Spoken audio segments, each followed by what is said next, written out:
Eddie Hearn says that he would expect Alexander Usyk to defeat Deontay Wilder comfortably if the two were to fight. Apparently, Alexander Usyk says he's going to be at the fight when Wilder takes on Robert Helenius, and he's already spoken about the fact that he's interested in facing Deontay Wilder.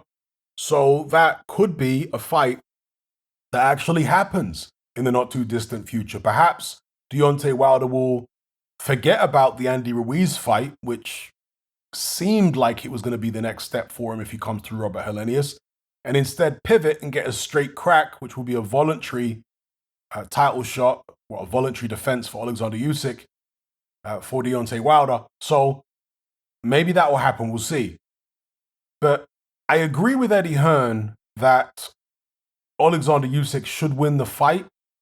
And if him and Wilder were to fight 100 times, I would expect Usyk to win in the vast majority of instances, but not in all of them.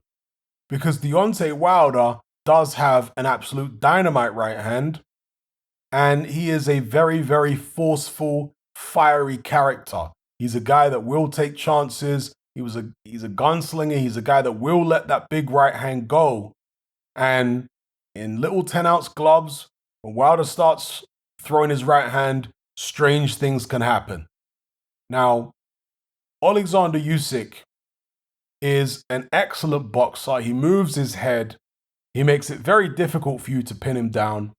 And Deontay Wilder has shown in the past that when he's got a guy who's a bit tricky, and this has become more so as Deontay Wilder has gotten older. Earlier on in Wilder's career, he would, if you want to say waste, but he would certainly throw a lot more right hands, more speculative right hands, just to see what would land.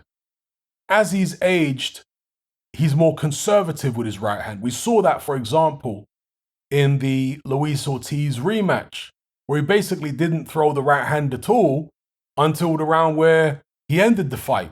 He gave away however many rounds it was, and then ended the fight with one punch.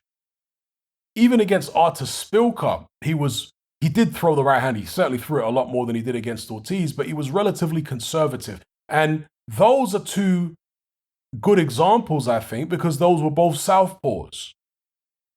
So if Deontay Wilder goes in there and approaches an Alexander Usyk fight the way he approached the Ortiz rematch or the Artur Spilka fight, then he's really not giving himself much of a chance to win.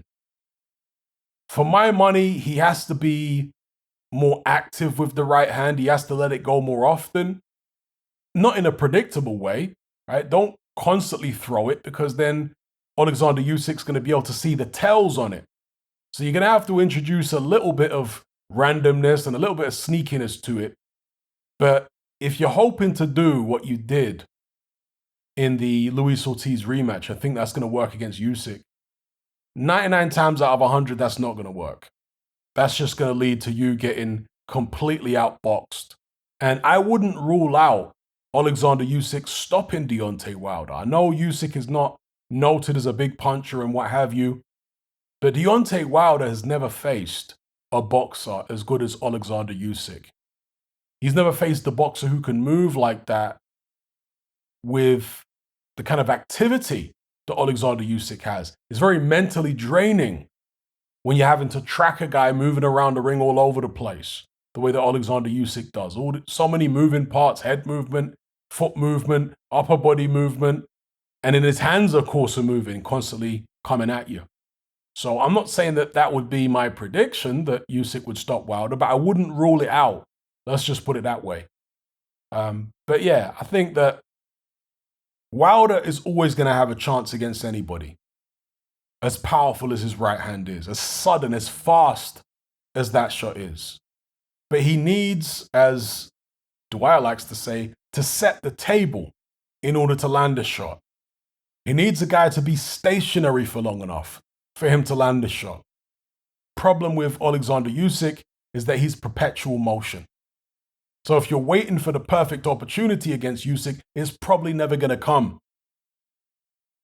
So you have to increase your chances simply by throwing more right hands. So that's my take on it. Let me know what you guys think in the comments below. And even though what Eddie Hearn said may have some merit, I can't help but think that he said it because he wants to try and big up his client in Anthony Joshua. He's saying that Usyk is the #1 pound for pound. He's saying that Usyk would comfortably beat Deontay Wilder. He's saying that Tyson Fury is probably afraid of Usyk and all this kind of stuff. These things may be true. I'm not saying definitively, but they may be true. But the fact that Eddie Hearn is saying them and he's so vocal about these things, again, I think it's coming from a place of him trying to, in a roundabout way, in an indirect way, praise Anthony Joshua. Let me know what you guys think in the comments below.